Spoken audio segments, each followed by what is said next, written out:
నమస్కారం. మీలో జీవితాన్ని కలిసి నిర్మించుకోవాలి అనుకునే కొత్త దంపతులు ఉన్నారా? లేదా ఒకరికొకరు ఎప్పుడూ తోడుగా నిలబడాలి అనుకునేవారున్నారా? అయితే అర్జున్, సిరిల కథ మీకొక అద్భుతమైన మార్గదర్శి అని ఖచ్చితంగా చెప్పొచ్చు.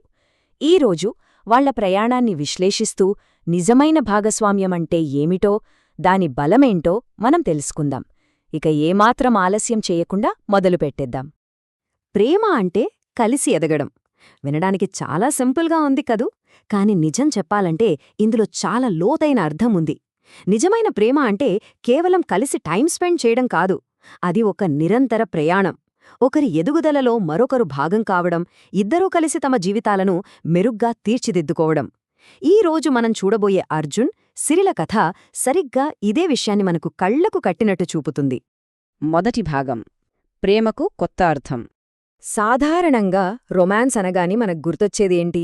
చేతులు పట్టుకుని నడవడం, అందమైన మాటలు చెప్పుకోవడం, అవునా? కాని నిజమైన భాగస్వామ్యమంటే అది కాదు.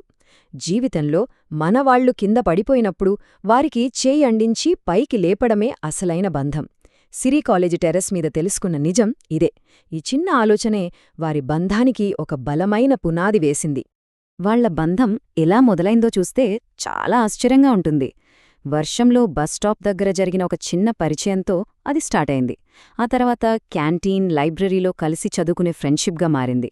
కాలేజీ పూర్తయ్యాక ఎన్నో ఆర్థిక ఇబ్బందులను ఫేస్ చేశారు, కానీ వెనక్కి తగ్గలేదు.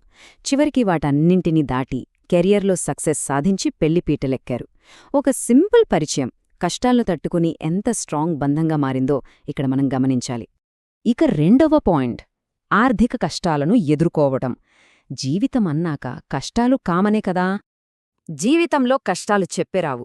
సిరి వాళ్ల నాన్నగారి అప్పుల వల్ల తన చదువు ఎక్కడ ఆగిపోతుందో అని ఆమె భయపడిన ఆ క్షణం ఒక్కసారి ఊహించుకోండి. అప్పుడు అర్జున్ ఏమన్నాడో తెలుసా? నీ కలలు ఆగిపోవు, నీ వెనుక నేనున్నాను అని.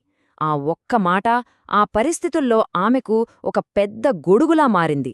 కష్టకాలంలో మన పార్ట్నర్ కలలకు అండగా నిలబడటం అనేది ఆ బంధాన్ని ఎంతో బలంగా మారుస్తుంది. అయితే ఎప్పుడూ ఒకేలా ఉండదు కదా. కాలేజ్ పూర్తయ్యాక అర్జున్కి ఉద్యోగం రాలేదు.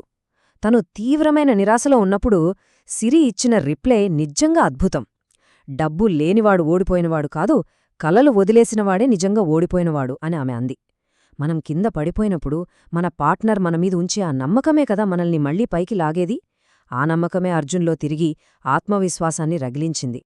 మూడవది, నైపుణ్యాలను అంటే కొత్త స్కిల్స్ని పెంచుకునే బంధం.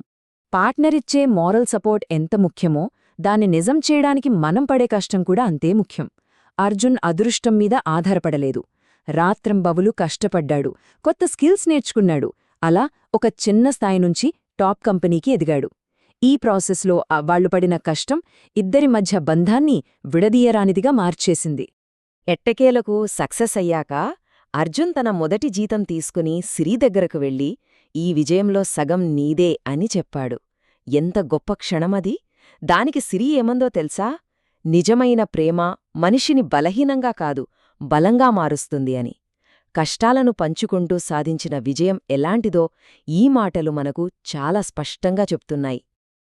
ఇక చివరగా నాలుగవ భాగం, అసలు భాగస్వామ్యం అంటే ఏంటి, దాని నిజమైన అర్థమేంటి? వాళ్ల పెళ్లి రోజున అర్జున్కే ఒక గొప్ప విషయం అర్థమైంది. అదేంటంటే, ప్రేమ అంటే ఒకరినొకరు మార్చుకోవడం కాదు, ఒకరి కలల కోసం ఇంకొకరు నిలబడటం. చూడండి, చాలామంది అవతలి వాళ్లను తమకు నచ్చినట్టు మార్చేసుకోవాలి అనుకుంటారు. కాని వాళ్ల క్యారెక్టర్ని గౌరవిస్తూనే వాళ్ల డ్రీమ్స్కి సపోర్ట్గా నిలబడటమే అసలైన సక్సెస్ఫుల్ రిలేషన్షిప్. సో కొత్తగా లైఫ్ స్టార్ట్ చేసే వాళ్ళందరికీ ఈ స్టోరీ నుంచి దొరికే బెస్ట్ అడ్వైజ్ ఏంటంటే, ముఖ్యంగా ఒక 4 పాయింట్స్ ఉన్నాయి. కష్టాల్లో తోడుగా ఉండటం, పార్ట్నర్ కలలను ఎప్పుడూ ఎంకరేజ్ చేయటం, వాళ్లు ఫెయిల్ అయినప్పుడు ధైర్యం చెప్పటం, మరియు ఇద్దరి విజయాలకు ఒక పునాదిలా మారటం. ఇలా ఒకరి ఎదుగుదలలో మరొకరు తోడుగా ఉంటే ఆ బంధం ఏనాటికి చెక్కుచెదరదు. ముగించే ముందు మీకందరికీ నాదొక చిన్న ప్రశ్న. ఇది కాస్త ఆలోచించాల్సిన విషయం కూడా. మనం నిర్మించుకుంటున్న బంధాలు కేవలం రోజువారీ జీవితాన్ని పంచుకోవడానికే పరిమితమవుతున్నాయా, లేక మన పార్ట్నర్ జీవితాన్ని ఉన్నతంగా మార్చేలా ఉంటున్నాయా? ఎందుకంటే ప్రేమ కేవలం మనసును మాత్రమే కాదు, జీవితాన్ని కూడా అద్భుతంగా మార్చగలదు. ఈ ప్రశ్నతో ఈనాటి మన ఎక్స్ప్లెయినర్ని ముగిద్దాం. మళ్ళీ మరో ఆసక్తికరమైన అనాలిసిస్తో కలుద్దాం. అంతవరకు చదువుతూ ఉండండి, ఒకరికొకరు తోడుగా ఎదుగుతూ ఉండండి.